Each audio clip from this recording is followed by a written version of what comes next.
All right, welcome to Chapter 8, Part 2. Thanks again, HarperCollins Publishing and the author, Ivy Ruckman, for allowing us to make these videos with our students.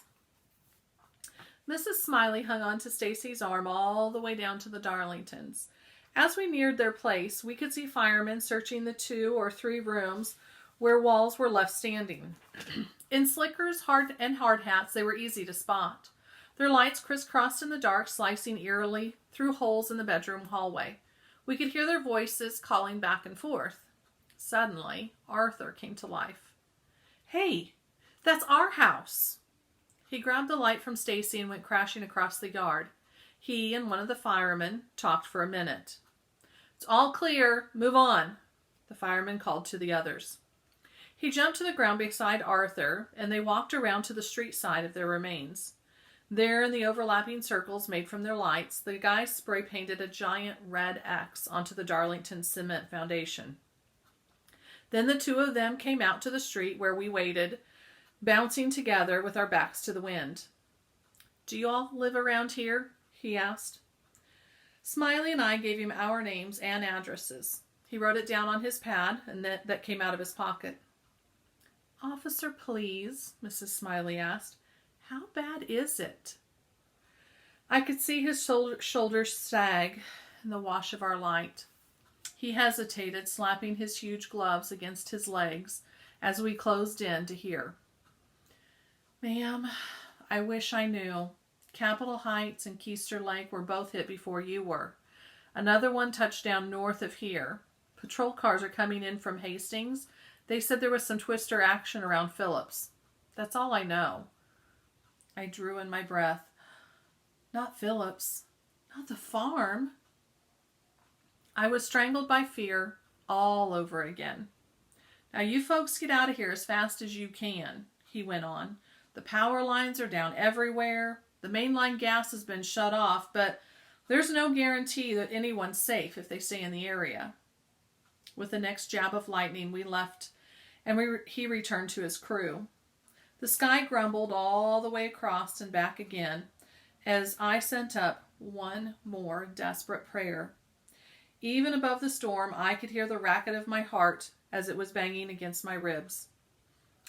The look on Arthur's face told me he knew what was going on in my mind. His dad was safe at the armory. "Come on, Dan." He pulled me around. "Let's you and me hustle Smiley down to the bus. You can ask around and find something out, okay?" I wanted to run after that fireman and to make him tell me more, but already Mrs. Smiley had a good grip on my arm. "I'm sure lucky," she chortled at my ear, "to have such nice boys to escort me." With a 12-year-old escort on either side, she was practically swept off her feet. For sure we hurried her along a lot faster than Stacy did, who was taking the same menacing little steps as Smiley. She might have been 81, but she had survived with all her funny bones intact. Mom's big bus was gone, but people had started lining up for a minibus that was parked in the intersection. Some of the neighbors around us were hugging each other, and a few were crying. Little kids clung to their mother's hands or hung onto their legs. I recognized a girl from school, but we were both struck with shyness.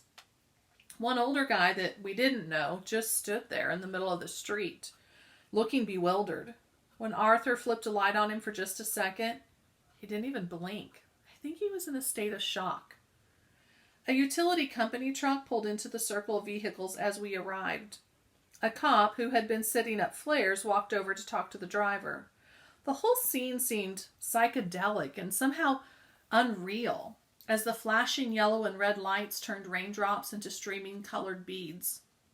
Even with so much distraction, I couldn't stop thinking about my dad and that tornado that was whirling towards Phillips. Who could I ask? Who would know?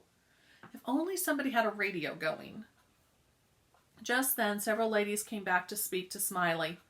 I couldn't believe it, but Ruth Pavelka from our church was actually making jokes about the Presbyterian Bazaar and how it would have to be canceled. Good old Ruth. Soaking wet with her hair plastered to her head, she was trying to make everyone laugh. "Oh, I hated that quilt I was stitching from the very beginning," she told Mrs. Smiley. "It just had a bad feeling about it. Do you know what I mean?" By the time the four of us got to the head of the line, the driver was closing the door. "Sorry," he said. "I can't jam in one more person." Smiley's expression drooped as we were forced to step back, but not for long. An older kid in the front seat stood up and got off so that she could have his place. Ruth Pavelka cheered. I didn't know the kid, but he looked about 18, and his sweatshirt said, "It's hard to be humble when you're a Cornhusker."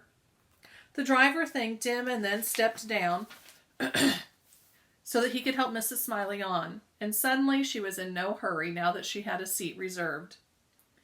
"I'd sure enough have perished if it hadn't been for you kids," she said, patting each one of us in turn. "Come by for some fresh baked cookies real soon, you hear?" I saw Arthur and Stacy grin at each other as something of Mrs. Smiley's spirit passed between them. Even I felt better. "Soon," she said. "Come by soon." Then we were waving goodbye, and Smiley was waving back at us through the window. The faint smell of cookies, so tantalizing seconds before, had disappeared as quickly as it came. I was out on the farm with Dad, with Grandpa and Grandma. I was thinking of the farmhouse, which had been built during the Great Depression, without a basement. The storm cellar was a long ways away from the back porch, I remembered, and the doors were very hard to open. Thanks for joining me for the second part of chapter number 8. I will be posting the next chapter soon, the 11 o'clock chapter. Bye for now.